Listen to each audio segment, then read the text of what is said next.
Este capítulo de nuestra historia comienza con una situación de anarquía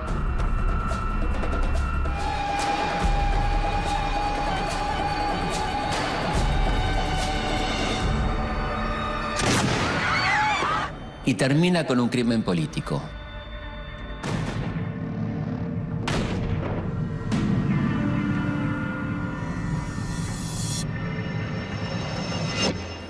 Pero antes que nada, ubiquémonos en la línea de tiempo. Mientras se lucha por expulsar a los realistas, los conflictos internos no tardan en aparecer. Conservadores y liberales, terratenientes y comerciantes, federales y centralistas. Todos luchan por imponer su modelo de país. A partir de la caída del virreinato, hubo algunos cambios, pero el monopolio del puerto y de la aduana sigue siendo de Buenos Aires. López y Ramírez luchan aliados contra la hegemonía de Buenos Aires, un régimen que detestan por su centralismo.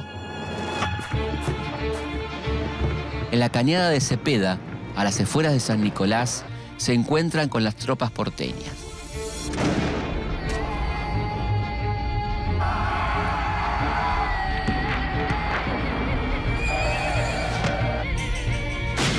Cuando la batalla de Cepeda, los caudillos federales acaban con el poder central de Buenos Aires, el sueño de las Provincias Unidas se derrumba. Es el inicio de una prolongada guerra civil. Comienza la era de los caudillos.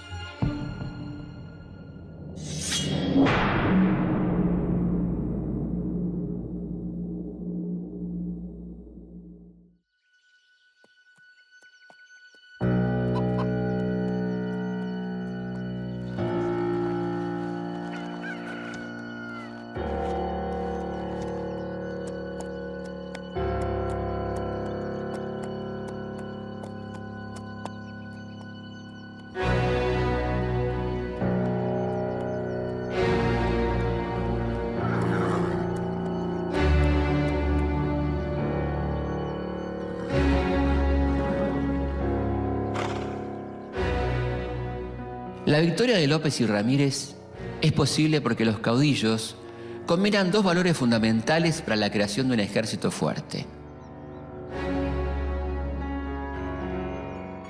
poder económico y experiencia militar.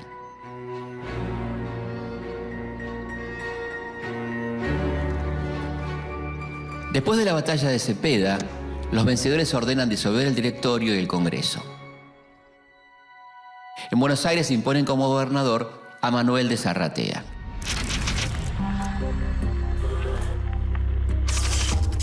Las Provincias Unidas del Sur se dividen en estados autónomos y cada una se gobierna por su cuenta. Al no haber más un poder supremo, el desconcierto es total. En este clima de anarquía se enfrentan dos posturas bien diferentes: los que defienden la autonomía de las provincias y los que buscan la restitución de un orden central.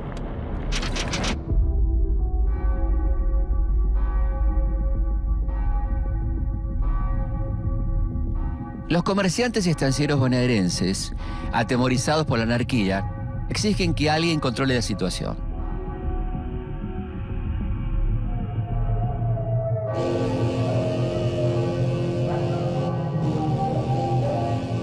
Los unitarios y federales de Buenos Aires olvidan por un momento sus diferencias y se agrupan en el Partido del Orden.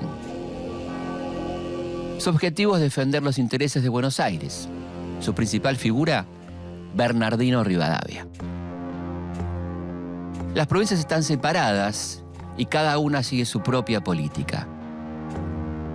Los caudillos reclaman una constitución que represente las ideas de los federales y la nacionalidad. Pero en Buenos Aires saben que eso implicaría subordinarse a un nuevo gobierno central, además de perder el control de la aduana y del puerto. Tras la batalla de Cepeda, López y Ramírez habían firmado con Buenos Aires el Tratado del Pilar. Pero pasan los meses y los porteños no cumplen con su parte. López teme el regreso del directorio al poder y ataca a Buenos Aires. En medio de esta crisis, asume como gobernador de Buenos Aires el estanciero Martín Rodríguez. Una de sus primeras medidas es nombrar como ministro de Gobierno y Relaciones Exteriores a Bernardino Rivadavia.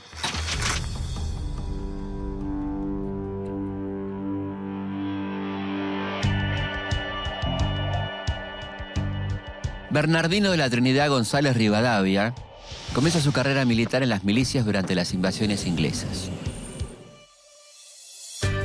Durante el primer triunvirato es nombrado secretario de Gobierno y Guerra, pero cuando este es derrocado, es enviado a Europa junto a Manuel Belgrano, donde toma contacto con los círculos intelectuales, políticos y económicos de España e Inglaterra.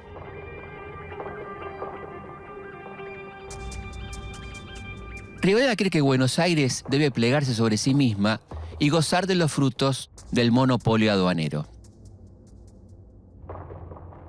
Está convencido de que si mejora su administración, asegura la eficacia de un proyecto centralista que luego podría imponerse al resto del país. El nuevo gobernador de Buenos Aires, Martín Rodríguez, convoca a Estanislao López para firmar un nuevo acuerdo que ponga fin a la guerra civil.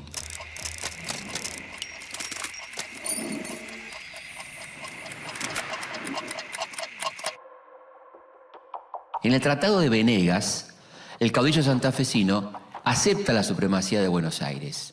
Se compromete a abandonar la provincia y a alejar a todos los que pongan en peligro la paz.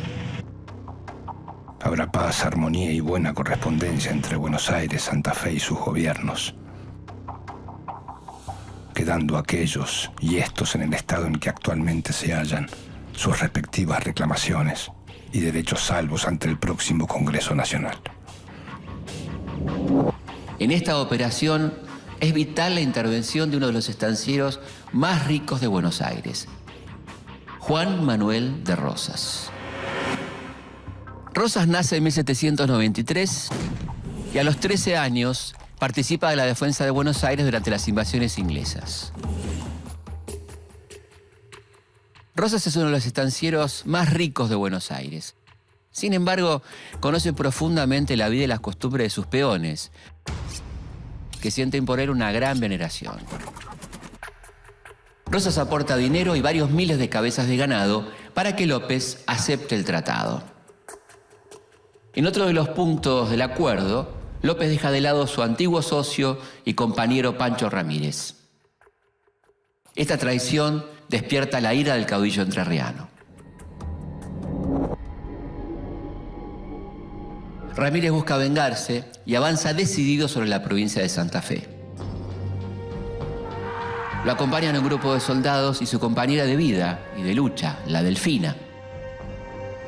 Se trenzan en la batalla con las fuerzas de López y tras un feroz enfrentamiento son derrotados.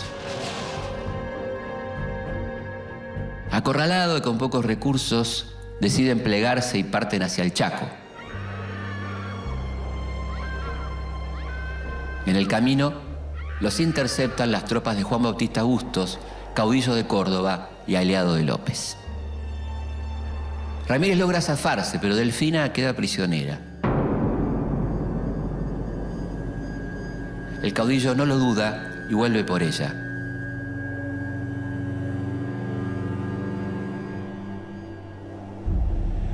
Logra rescatarla, pero en la pelea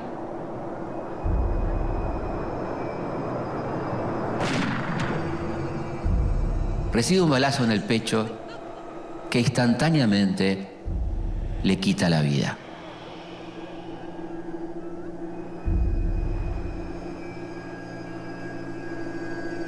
Dice la leyenda que López conserva sobre su escritorio como un trofeo un recuerdo de su antiguo socio y compañero. Incluso existe una factura por 42 pesos por las tareas de embalsamamiento de una cabeza humana.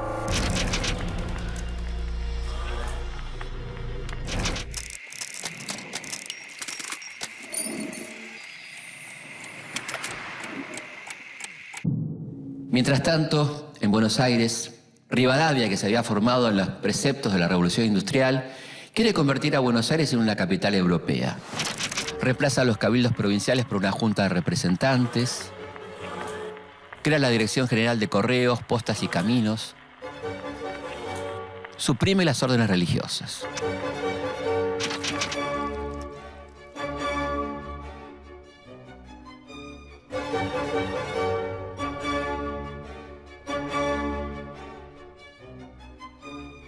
Pero la nueva nación parece que no está preparada para tantos cambios.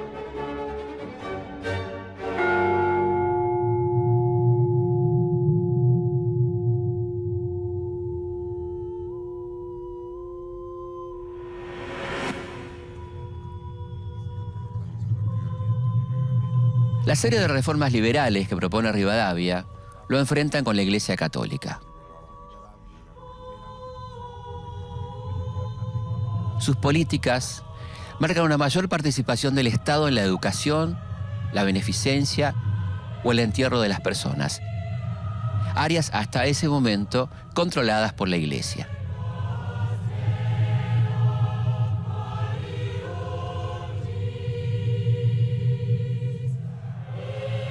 En 1823, una conspiración armada y liderada por el abogado Juan Gregorio de Tagle se levantó contra las reformas de Rivadavia, pero fue rápidamente sofocada.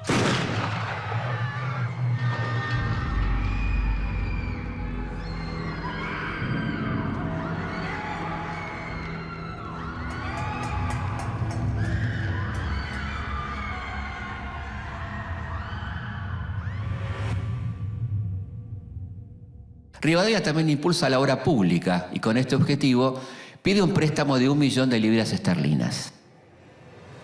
El empréstito se toma con la casa Baring Brothers, que de todas las ofertas disponibles es la que ofrece las peores condiciones para el país. Descontadas las comisiones de los gestores, los gastos de emisión y varias cuotas adelantadas, llegan a Buenos Aires solo 560.000 libras. De esas libras, la mayoría son letras para cambiar en casas comerciales británicas, propiedad de los mismos gestores del empréstito. El poco dinero que queda se dilapida y no se construye ninguna de las obras públicas del plan original. El empréstito de la Baring Brothers, más que un préstamo, es una estafa. Es el inicio de la deuda externa argentina y se terminará de pagar recién en 1904. Como consecuencia del préstamo, quedan hipotecadas todas las tierras públicas. Entonces Rivadavia decide aplicar el sistema de enfiteusis, que consiste en alquilar las tierras del Estado a los particulares. Los montos los definen los propios arrendatarios, así que terminan siendo muy bajos y para colmo nadie los paga. Los beneficios de esta ley no los tiene el Estado, pero sí los 538 propietarios que se quedan con unos 8,5 millones de hectáreas de la principal región productiva del país. La mayoría de ellos pertenece al grupo rivadaviano, que proviene del sector liberal y mercantil.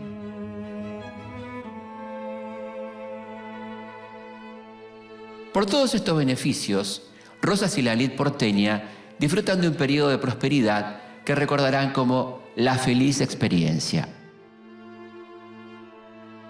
Para 1824, esta clase dirigente reúne el suficiente peso como para lograr convocar a un Congreso Constituyente.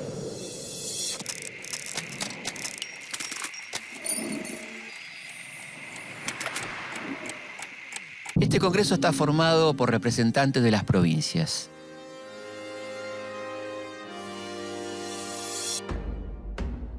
Las primeras sesiones son cordiales y se vive un clima de acuerdo. Pero muy pronto surgen las diferencias. En debates acalorados, unitarios y federales buscan imponer su modelo para reorganizar el país.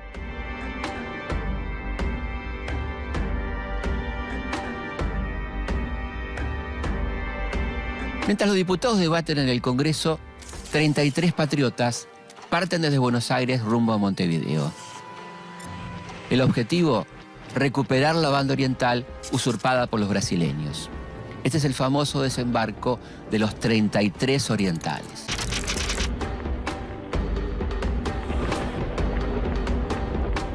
Los orientales consiguen la victoria y el Congreso aprueba la incorporación de la provincia oriental.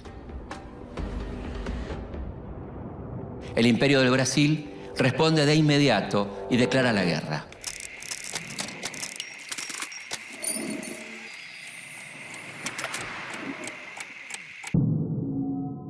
Tras un año de sesiones, el Congreso dicta una constitución centralista y designa al primer presidente de la nación, que no es otro que el mismo Rivadavia.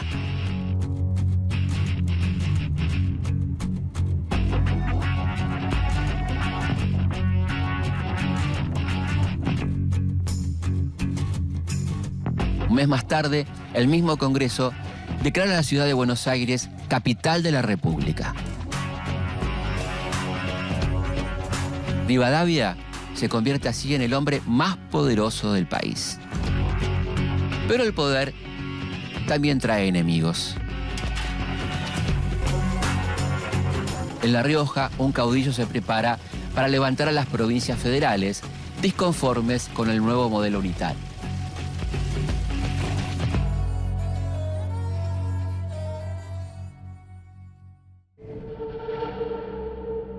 Para 1826, Argentina ya tiene su primer presidente, Bernardino Rivadavia. Y Buenos Aires es declarada capital de la nación. El descontento entre los caudillos y los pueblos de las provincias es grande. Pero en el Congreso decide la mayoría.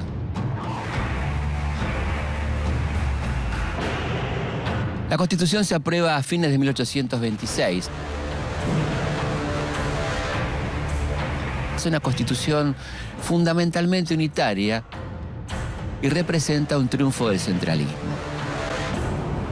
Como es de esperar, todas las provincias la rechazan.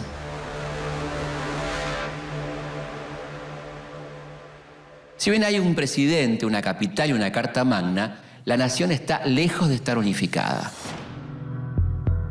La guerra contra el Brasil continúa y Rivadavia, por intermedio de su ministro Manuel José García, intenta firmar un tratado de paz en el que concede las tierras de la banda oriental al imperio. Esto termina de despertar la bronca de las provincias.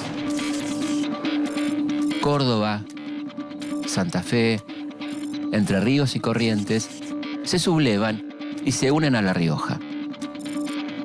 Es en esta provincia donde hay un caudillo que lidera el levantamiento en contra de las políticas impuestas por Rivadavia. Juan Facundo Quiroga, hijo de un hacendado convertido en comandante militar, se pronuncia contra el gobierno unitario. En tan solo 4 meses subleva 5 provincias en contra del gobierno de Rivadavia. Juan Manuel de Rosas es el hacendado más poderoso de Buenos Aires y el principal sostén económico del gobierno de la provincia. Pero disconforme con las acciones de Rivadavia, decide abandonarlo y sumarse a los federales del interior.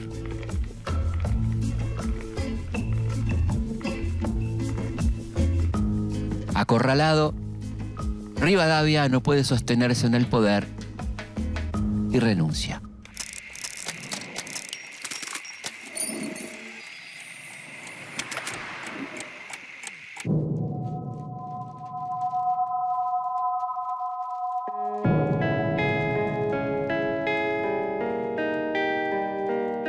El Congreso la acepta y la justifica como una ventajosa salvación para la patria. Cuando abandona la presidencia, se lleva su famoso sillón, que en realidad se había traído de su casa. Es decir, ninguno de los presidentes que vinieron después se sentaron en el famoso sillón de Rivadavia.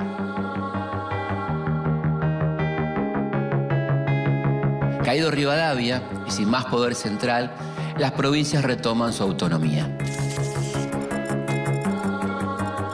En Buenos Aires es elegido gobernador el jefe del Partido Federal de la provincia, Manuel Dorrego.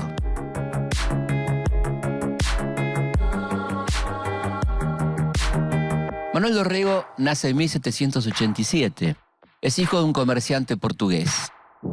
Termina sus estudios universitarios y se forma como militar en Santiago de Chile. Luego se alista en el Ejército del Norte, donde tiene una importantísima participación en la batalla de Tucumán bajo las órdenes de Manuel Belgrano. Pueyrredón lo exilia por dirigir un grupo opositor al directorio y el destino lo lleva a Baltimore, Estados Unidos, donde estudia federalismo y donde termina de forjar sus ideas republicanas.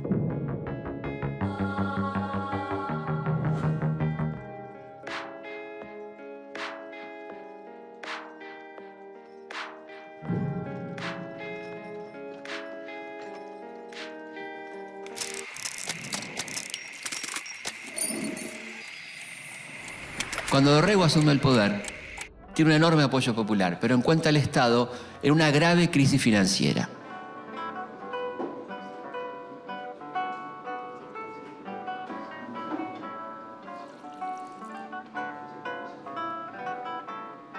Dorrego tiene un discurso combativo contra la aristocracia y los enemigos externos de Buenos Aires.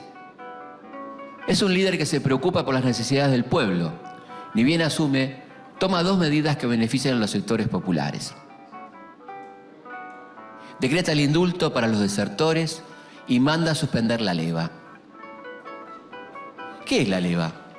El reclutamiento forzoso de hombres pobres sin trabajo ni propiedad a los que se les da dos opciones: o van presos o van a la guerra contra el indio.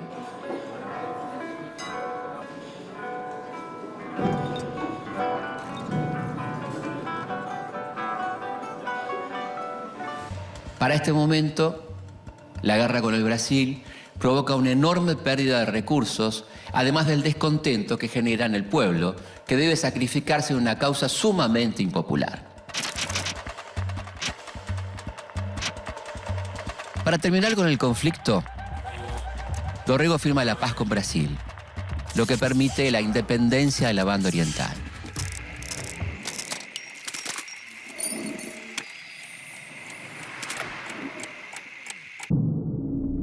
¿Pero por qué firma la paz? Porque si bien la guerra fue ganada la batalla, había sido perdida en los papeles, ya que el ministro de Rivadavia, Manuel José García, uno de los peores traidores de la historia argentina, firmó un acuerdo preliminar de paz que entregaba la banda oriental al Brasil.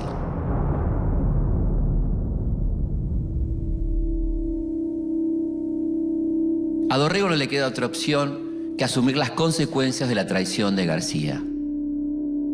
Cuando la guerra termina, el ejército regresa a Buenos Aires y es recibido con un gran entusiasmo. Por sus aciertos como gobernante, Dorrego se gana el apoyo fervoroso del pueblo, pero también la furia de los opositores. Dorrego sabe que debe mantenerse alerta. Los altos mandos del ejército que regresan del combate son unitarios y están dispuestos a recuperar el poder. El 1 de diciembre de 1828, Lavalle y sus tropas del Ejército Nacional se sublevan contra el gobernador federal. Dorrego intenta huir, pero cae atrapado por los unitarios.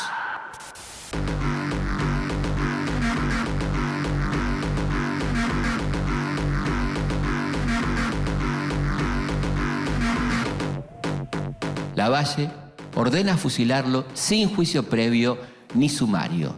Ni siquiera le dirige la palabra. La historia juzgará imparcialmente si el coronel Dorrego ha debido o no morir.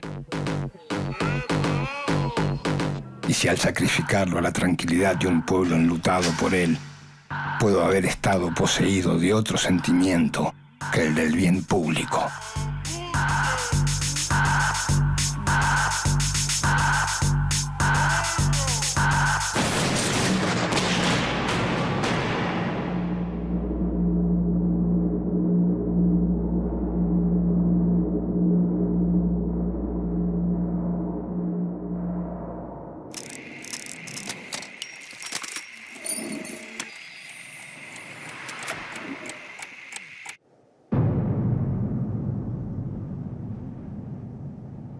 Con el fusilamiento de Dorrego, los unitarios creen que han logrado detener al federalismo para siempre. Pero no tienen en cuenta las repercusiones del brutal asesinato que acaban de cometer.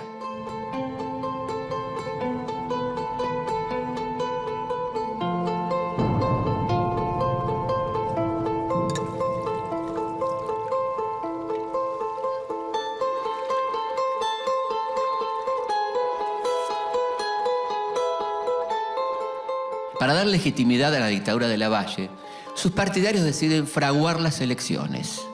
Para votar hay que tener sombrero de copa o galera. Es decir, solo pueden votar la gente decente. Cuando preguntan a ese pueblo si quieren que Juan Lavalle sea gobernador, varias galeras importadas se levantan al unísono, lo que convierte a Lavalle en el gobernador más fino de Buenos Aires.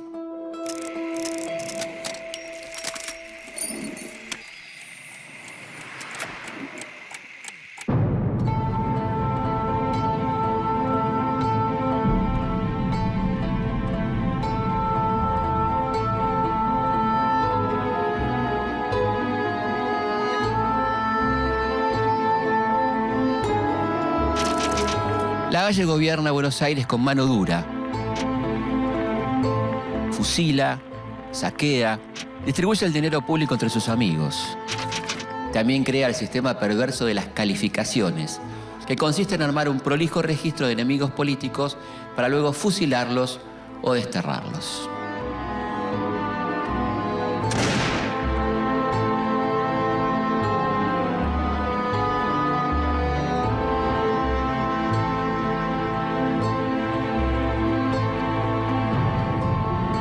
Pero mientras Lavalle siembra el terror entre sus enemigos, Rosas entrega armas al pueblo que se suma espontáneamente a la lucha.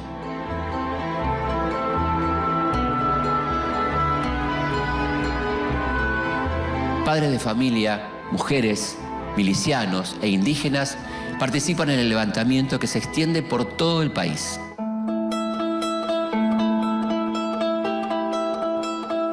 Con el país envuelto en una guerra civil, Rosas se perfila como el único hombre capaz de restaurar el orden.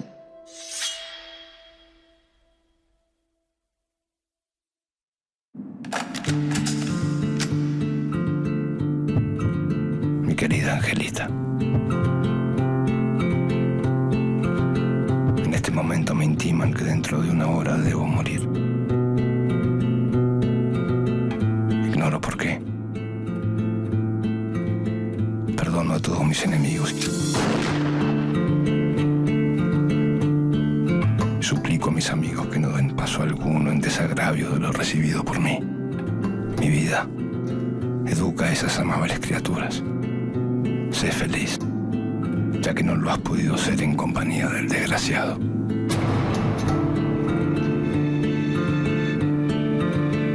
Manuel Dorrego. 12 de diciembre de 1828. A fines de 1828, el gobernador de Buenos Aires, el federal Manuel Dorrego, es fusilado sin motivo ni derecho a réplica. Enardecido, el pueblo se levanta para vengar la injusta muerte de su líder.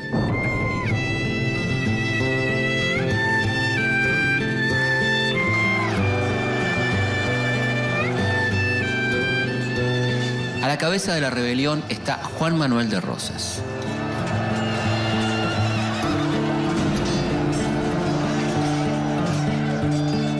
Seis meses después del fusilamiento de Dorrego, los federales consiguen la victoria. Rosas acuerda la paz con Lavalle y reflota la Junta de Representantes, que lo declara, hacia fines de 1829, gobernador de Buenos Aires.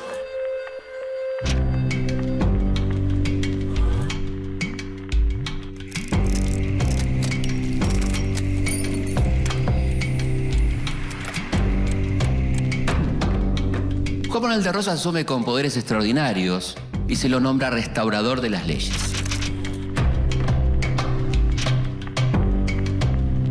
Se consolida en el poder con el apoyo de sectores muy diversos. La clases acomodadas lo ven como uno de los suyos.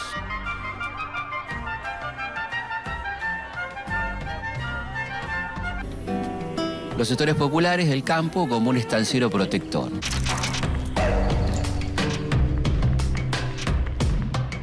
Y para los federales de la ciudad, Rosas es el sucesor de Dorrego.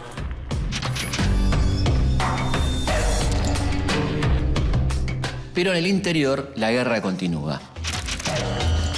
El general Paz consolida el dominio unitario sobre Córdoba tras derrotar en 2 oportunidades al caudillo riojano Juan Facundo Quiroga.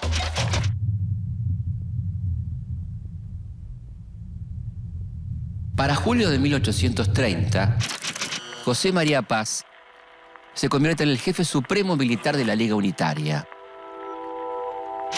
Una alianza que incluye las provincias de San Luis, La Rioja, Catamarca, Mendoza, San Juan, Tucumán, Córdoba, Salta y Santiago del Estero. En Buenos Aires, Rosas dedica gran parte de su gobierno a restaurar el orden alterado por la guerra con Brasil y la dictadura de Lavalle. Sin descuidar su principal objetivo, llevar el sistema federal a todo el país. Rosas firma con Santa Fe y Entre Ríos el Pacto Federal. Juntas forman una confederación en la que no hay ningún tipo de poder central. Cada provincia es soberana y Buenos Aires solo maneja las relaciones exteriores. Las une un compromiso de defensa. Quien ataque a una de ellas se las tendrá que ver con los ejércitos de las 3 provincias. El Pacto Federal no contempla un control de la economía. El libre cambio permite el ingreso irrestricto de mercaderías y los productos ingleses invaden la región. Pero la verdadera invasión no es a través del comercio. El 10 de junio de 1829, el gobierno argentino crea la Comandancia Política y Militar de las Islas Malvinas. El gobernador Luis Bernet y un puñado de argentinos se instalan en las islas para realizar actividades productivas. Todo esto sucede en el intervalo en que Rosas no está en el poder, durante las gobernaciones de Juan Ramón Balcarce, Juan José Viamonte y Manuel Vicente Massa. Al enterarse de la noticia, el Reino Unido reflota su interés estratégico por el Atlántico Sur.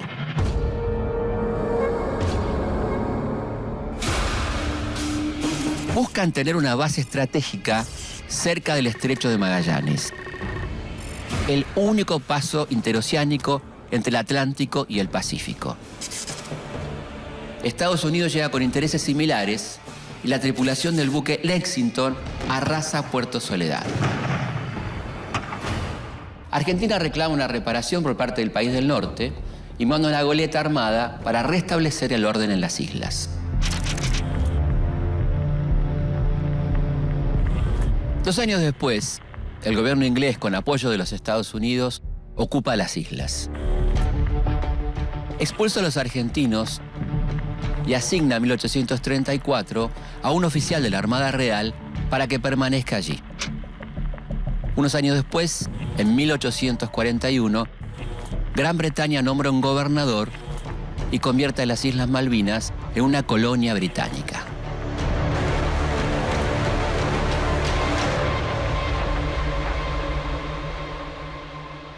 El Pacto Federal firmado en 1831 entre Rosas y las provincias orientales incluye también la convocatoria a un congreso que busca organizar al país bajo el sistema federal. Sin embargo, Rosas no quiere cumplir con ese punto del acuerdo. Eso significaría compartir la renta aduanera que enriquece a Buenos Aires. En el interior, el general Paz quiere terminar con las fuerzas leales a Quiroga y toma la gobernación de La Rioja. Los seguidores del caudillo riojano son perseguidos y fusilados. Paz cree que está a punto de terminar con ellos, pero luego del Pacto Federal, Quiroga vuelve fortalecido y logra victorias decisivas en Córdoba, Mendoza, San Luis, San Juan y La Rioja.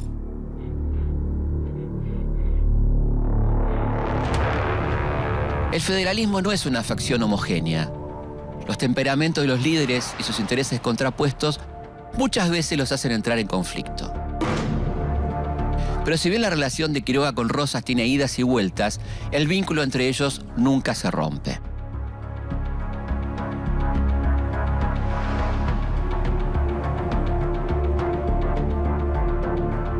El 10 de mayo de 1831, Paz es derrotado en Córdoba y su provincia se suma al Pacto Federal.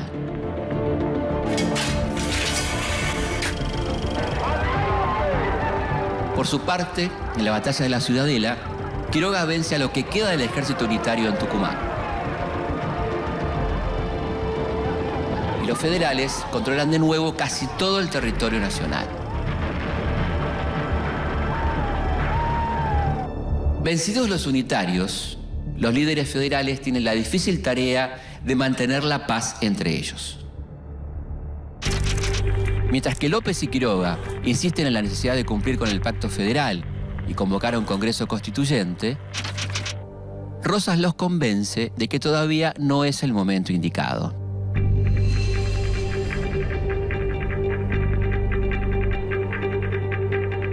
Después de 3 años en el poder, la primera gobernación de Rosas llega a su fin. Su principal objetivo, el de alejar la guerra civil de Buenos Aires, ha sido cumplido. La legislatura porteña le ofrece la reelección, pero como ya había pasado el peligro unitario, ahora le niega las facultades extraordinarias. Para el caudillo, aceptar esto significa una derrota personal. Sin poderes extraordinarios, prefiere no gobernar y, ofendido, renuncia.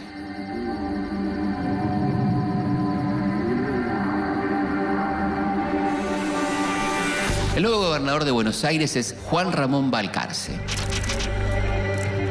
Balcarce es un colaborador de Rosas, pero bajo su gobierno se forma un grupo opositor al restaurador.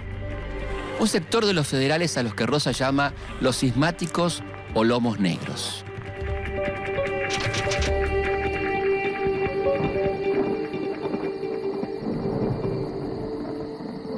Fuera de la gobernación, Rosas se dedica por completo a dirigir una campaña militar para extender la frontera con el indio.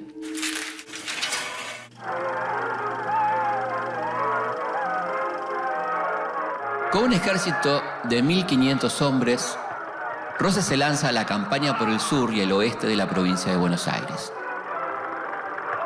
Esta expedición, financiada por los estancieros bonaerenses, le permite a Rosas afianzar su fuerza militar, asegurar la posesión de nuevas tierras y seguir participando de la contienda política, a pesar de estar ausente de la ciudad.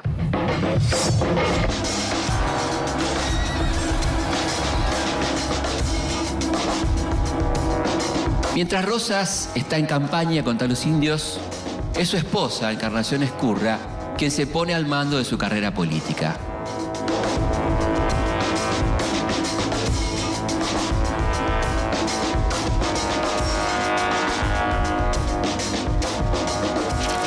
Dirige el bando rosista de los federales, a quienes llaman los apostólicos.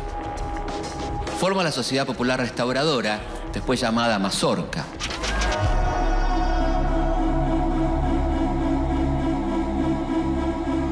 Sus principales enemigos son los unitarios y los federales cismáticos.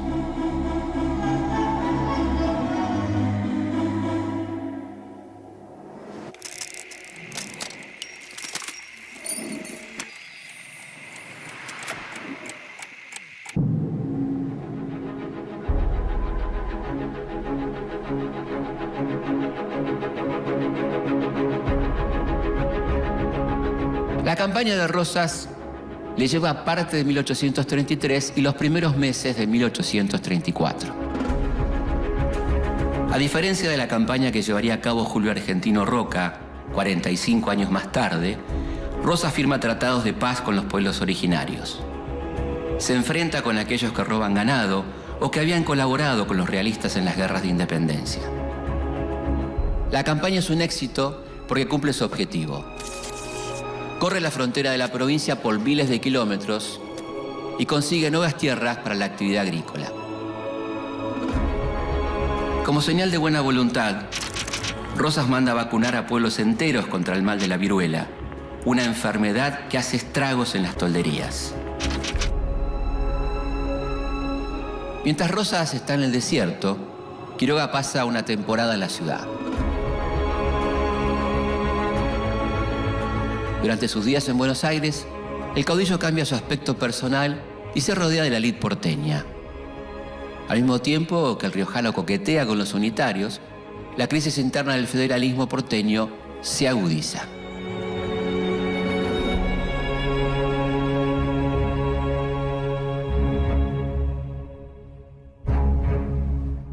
La buena vida dura poco para Quiroga. A fines de 1834, Salta, Tucumán y Santiago del Estero se pronuncian contra Buenos Aires. Rosas y el gobernador Massa lo convocan para que intervenga.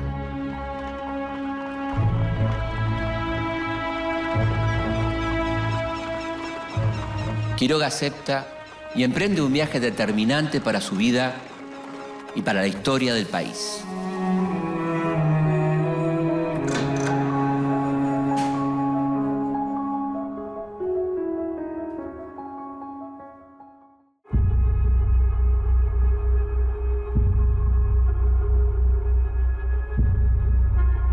Para 1834, el escenario político tiene dos protagonistas: Rosas en Buenos Aires y Quiroga en el interior.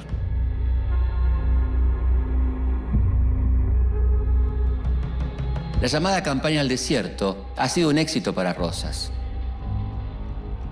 Y la legislatura porteña le insiste para que vuelva a ser gobernador. Pero Rosas se niega y en su lugar asume Manuel Vicente Massa. Para los primeros días de 1834, Facundo Quiroga disfruta de la vida social y de la familia en Buenos Aires, hasta que un nuevo conflicto vuelve a ponerlo en el centro de la escena. Apenas Massa asume el poder, se encuentra con una sorpresa. Salta, Tucumán y Santiago del Estero declaran la guerra a Buenos Aires. Inmediatamente Massa y Rosas le piden a Quiroga que intervenga como mediador.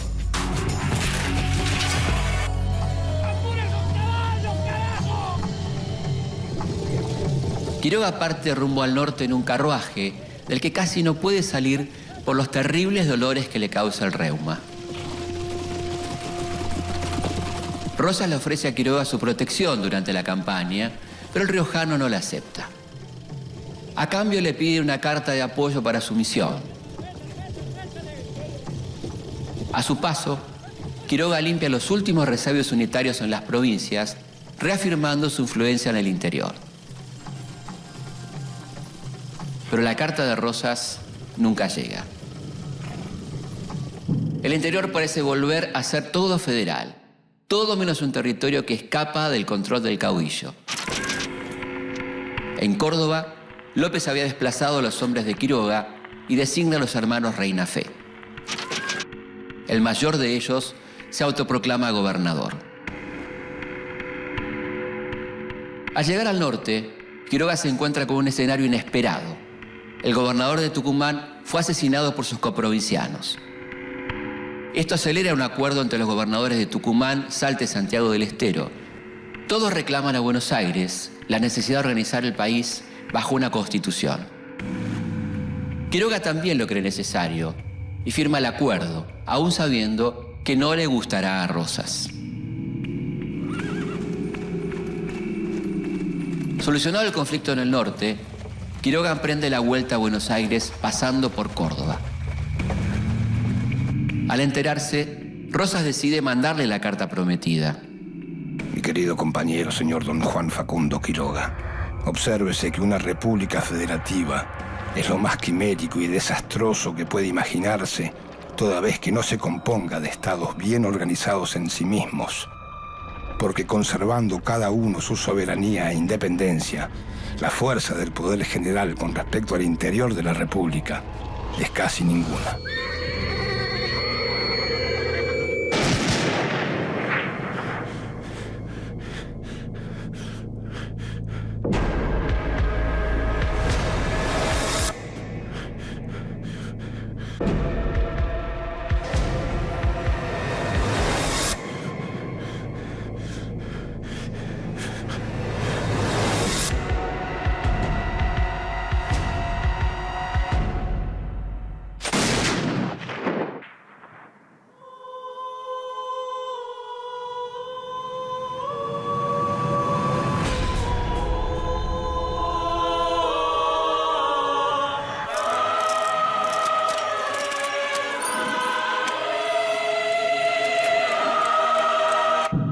La muerte brutal del riojano acrecienta el clima de hostilidad. Por temor al regreso de la guerra civil, el 7 de marzo de 1835, la legislatura porteña desplaza a Massa y nombra nuevamente a Rosas gobernador. Tiene bajo su tutela el Poder Ejecutivo, el Legislativo y el Judicial. Los espacios para la disidencia se cierran cada vez más.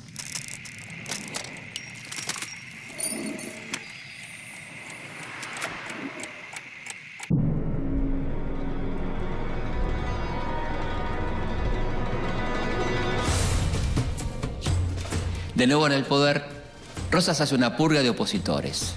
Margina a los que considera traidores a la causa federal y a todas las personas sospechosas de unitarias. Ordena destituciones masivas de militares, civiles y eclesiásticos. La hegemonía del Partido Federal, impuesta a cualquier precio, es propuesta como solución para un país que aún no aprende a vivir unido, pero que no puede vivir dividido.